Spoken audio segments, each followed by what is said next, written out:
Greetings, I am Herbert Erpaderp, and today I'm going to build the Steyr-Schweren-Scheinen Panzersparzug, and I definitely know what that means. It is clearly an artillery wagon with a Panzer III turret. It's a 35th scale plastic kit from T-Model, and I'm unfamiliar with that company, but as the box tells us, the kit is made in cooperation with Dragon, or cooperate with Dragon. I did a what's in the box video about this kit a while ago, so if you'd like to have a look at the sprues and all of the stuff that comes in the box, including a bag of rocks, go and check that video out. It's linked in the description below. I've already seen what's in the box, so I don't need to look at that, and I'm just going to start gluing bits of plastic together.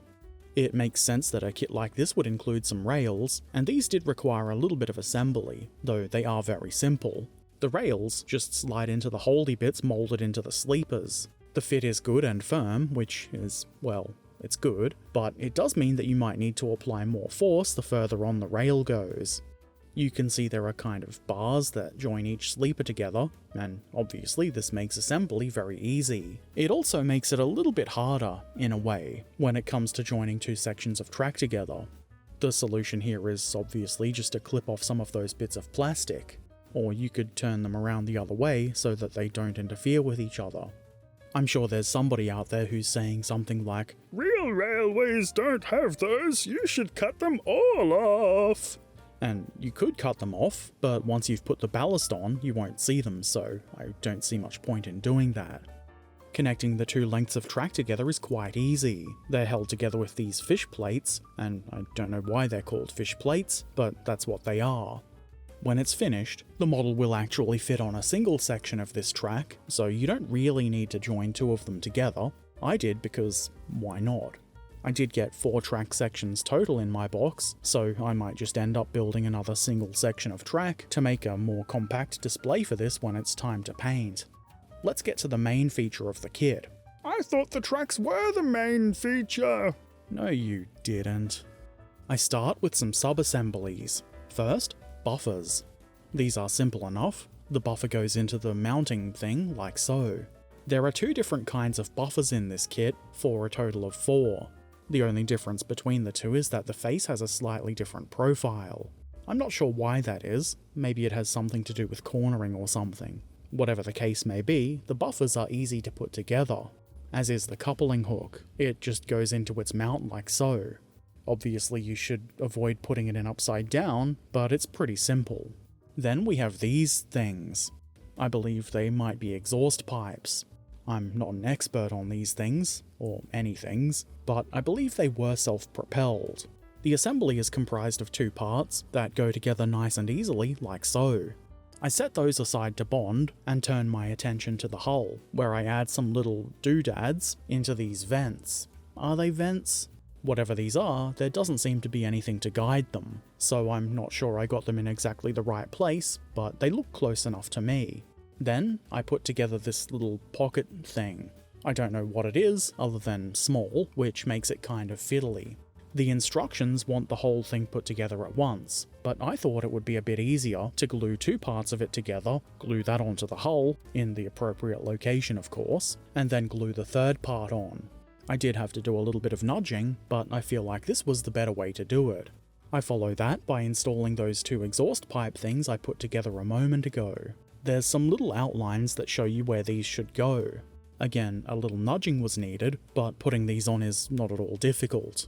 Wheels come next, and these are really easy to get onto the axles. There's a convenient flange on the axle to stop you from forcing the wheel on too far. If for whatever reason you want out-of-gauge wheels, you're going to have to put in some effort.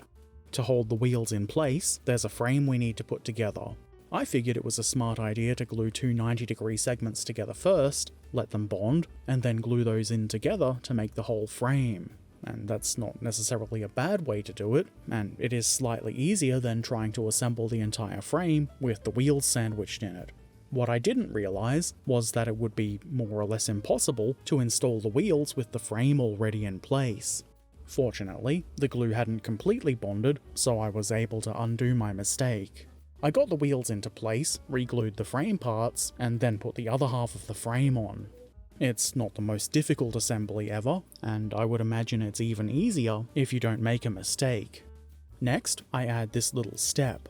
There's no keying for this, it's more of a slightly raised outline that shows you where the part goes. There's also a little cover thing that goes on here, and I've got no idea what it's for, maybe some sort of servicing related hole that needs to be covered up. And then there's another step that goes on the other side. This is exactly the same as the first one.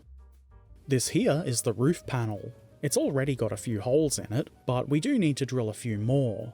I'm assuming there's at least one other version of this kit with different fittings, and so it's better to drill holes that you do need than to fill in ones you don't need. And now, the whole sides, and these are identical. You can see I've scratched an R into the back of the part intended for the right-hand side. I consulted the instructions about which hinge parts I need to remove and which holes I need to drill, and then I drill one of the holes, and I follow that by removing the unneeded hinge parts.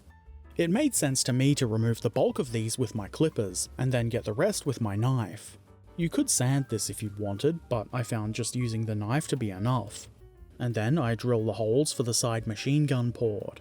I'm working on the right side of the hole, and this one is marked with an R, so that's how we know which one to drill.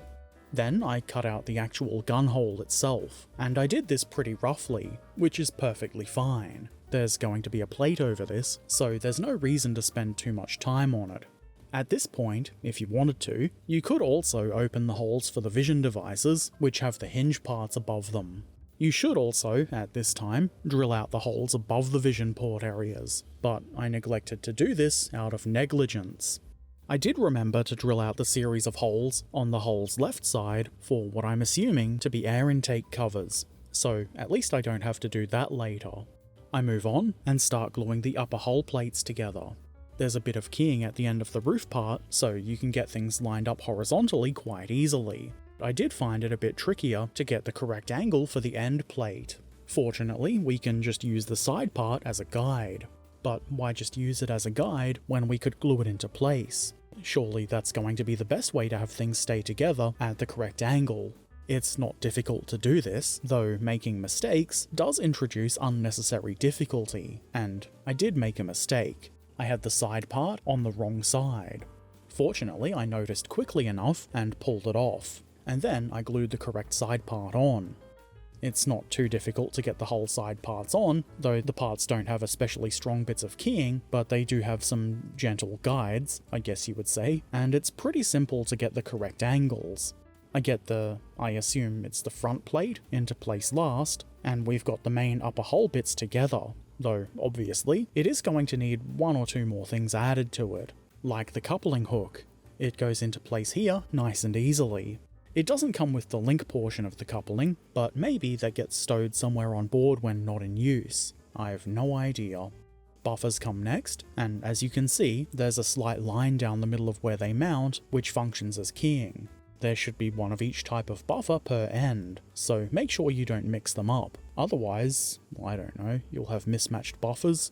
Somebody might point and laugh at you. Next, this little thingy goes here. I'm not sure what it is, but it kind of looks like one of the gun hole covers that goes on a bit later. It's probably not for a gun. Maybe it's a fuel filler cover or something like that. I follow this with some doors. These go in the fairly obvious openings on either side of the hull. They're not too hard to put on, but I did find I needed a fair bit of pressure to get them to sit as flush with the hull as I could. If you wanted, you could model these open, though there is no internal detail, so I think it looks a bit better closed. It makes sense to put the handle for the door on next, so I do that. It does still have a little bit of excess plastic from the sprue gate on it, and I left that because it's going to be easier to clean it up while it's on the model after the glue's dried, than to try and hold such a tiny part in my fat fingers. On the front, above what I'm assuming to be the driver's hatch, and on the forward left hull side, I add these things. On the build stream, it was determined that these are, in fact, Smarties. I think they might also function as air vent covers, but really they're Smarties. Candy train. They do have a slight opening on the underside where the air would get in, and I lined all of mine up in the same orientation, though I'm not sure how much that matters. Next, I add some tool brackets to the roof. These go into place quite easily. They should line up with the hull, and not be all wibbly wobbly. There are two different sized brackets here, and they go in specific places. I would suggest consulting the instructions for correct placement. They know what's what, I assume. Then I add the vision hatches, for lack of better terminology. These are simple parts that are simple to install. There are holes for those on the ends of the wagon in case you want to model them open. If you wanted them open on the sides, you would have had to cut out the openings for that, and I didn't because I wanted them closed. The hatches sit flat on the hull sides and don't need a hole behind them, so if you want to model them in the closed position, the only reason to have a hole behind them is to create depth for that vision slit. A dark wash in that slit will provide the same effect. Here I'm drilling holes that I forgot to drill earlier. Don't you love it when you do that? No. Fortunately, it's not too hard to get the drill in here and get this done. These holes are for the little rain gutter things that go above the vision hatches. These could have been moulded on, but it would have been a lot more effort to remove the ones you don't need, so I think it's better this way. Even better, if you remember to drill the holes before you put the hull together. I follow that with this little block. My assumption is this is a stopper for the door. There should be another one of these on the other side of the hull, but I must have got distracted and forgot to put it on. I only noticed when I was filming the shots at the end of the video, but I didn't fix it. The Scheinen Panzersparzug Association are going to be very displeased. On the front of the hull, I add this hatch. I'm probably correct in assuming that this is for the driver. It looks like a driver's hatch. Why not follow that with the handle? It has to go on sometime, why not now? This antenna mount goes into place here on the right rear of the hull. This is one of the things we had to drill a hole for earlier. Looks pretty good so far. Let's add some tools. Oh, you mean the German crew? Well, yes, but no. I mean things like shovels. There's no keying for any of these tools, they just sit in the little brackets, and that's not really a bad thing. It does make it a little bit trickier to get them into what looks to be the correct position though. I'm sure they aren't required to be in exact, precise positions, and for the most part that's fine, because most of them have their own bracket. The two shovels that go on the rear do share a bracket though, and I was a bit confused as to how they're meant to sit together. The result of that confusion being that I've got one shovel with its handle way up in the air. I don't think it's meant to be like that, but I couldn't get it to sit in a more convincing way, so that's what I went with. Perhaps whoever put this shovel back after using it just didn't care. I'd probably feel the same way after having to use a shovel myself. Moving along, it's time for some guns. This is the armoured mount for the front and rear machine guns. There are covers for when the gun isn't poking through the hole, which consist of two parts, and these are easy to position. I decided that it might be fun to have one mounting with no gun and the other one with a gun. The MG mounts for the sides are very similar. Not so much in shape, but they do have the same little cover parts for when the gun is not present. I also decided to have one of these with a gun and the other without. The same little cover parts are used on the mounting when there is a gun, they just move out of the way. I then install the gun from the inside. There's a little ball bit which holds it in the mounting. Unsurprisingly, the side guns are assembled in the same way. Next I add these little doohickeys to the roof. I'm assuming these are for deflecting bullets or other junk that might get in under the turret, or maybe they're just decorative. It's a mystery that nobody could possibly know the answer to.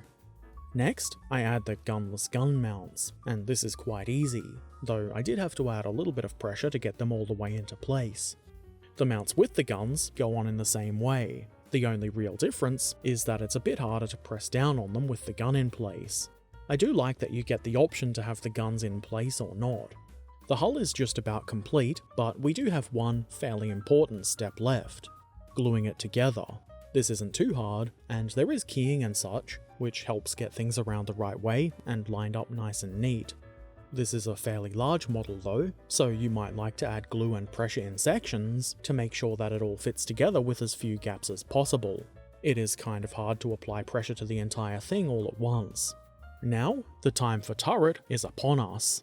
I start by gluing the bottom of the turret into the top part. It more or less just drops right into place. Then, the front. Not the entire front, just this bit. It also pretty much just drops right into place. I feel like a roof is a pretty good thing for a turret to have, so I glue that on next. And I'm not going to say it just drops right into place, but it does. You just said it! No, I didn't. Anyway, There are two little doodads that go on the front of the turret like so. These will hold the mantlet in place. Then, why not put said mantlet on? There are meant to be other internal mantlet parts, and you're supposed to build it in such a way that it can elevate and depress, but obviously I haven't done that. I've glued it all in place. I follow that with this thing, which I believe to be the bottom half of an air vent. This looks like it's easy to get into place, and that's because it is. The commander's cupola comes next, and this is also fairly simple.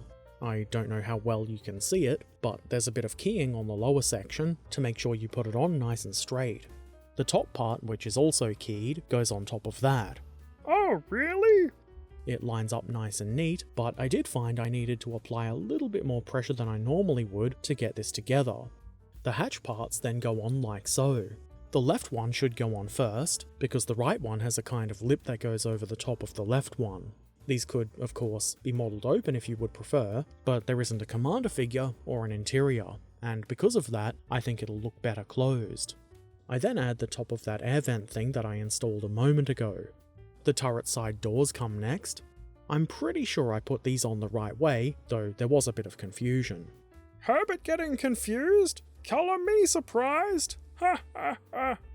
The little indents forward of the doors are, I assume, for adding vision ports. The instructions don't mention this at all, and after looking at some historical pictures, it seems this area should be flat. I'll fill that with some putty before painting the model, but for the time being, I'm going to leave it as it is. Above the doors, there's a pair of little rain gutter things, or at least that's what I think they are.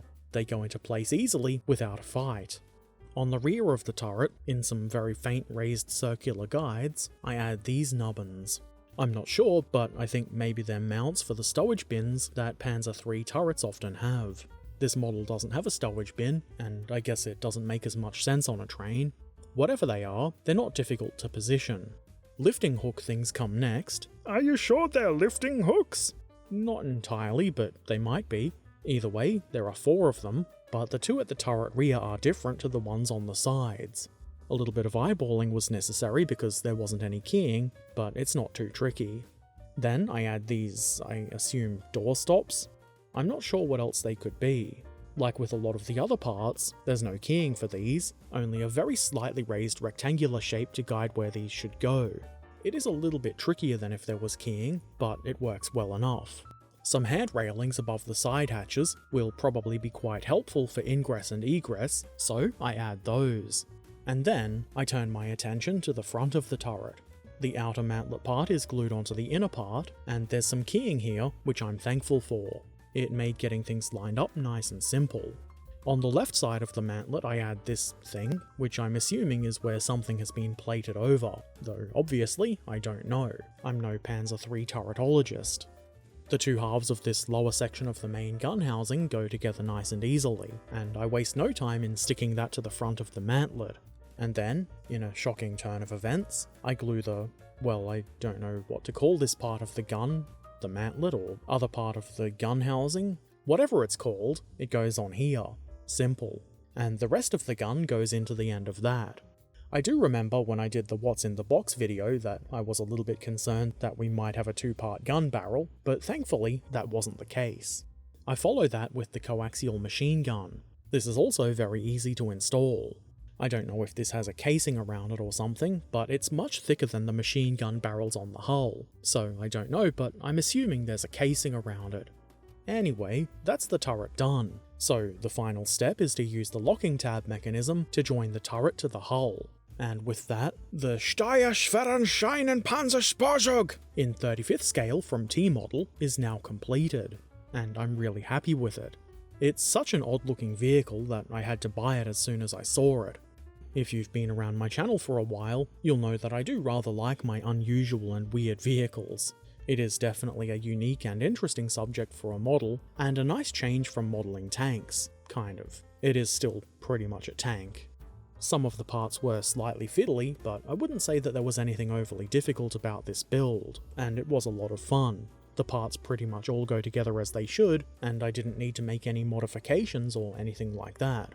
There was obviously some cleaning up of mold lines required, but you'll find that with pretty much every single kit, even the really high quality ones. Cleaning up said mold lines wasn't very difficult or time consuming, and I do appreciate it when that's the case.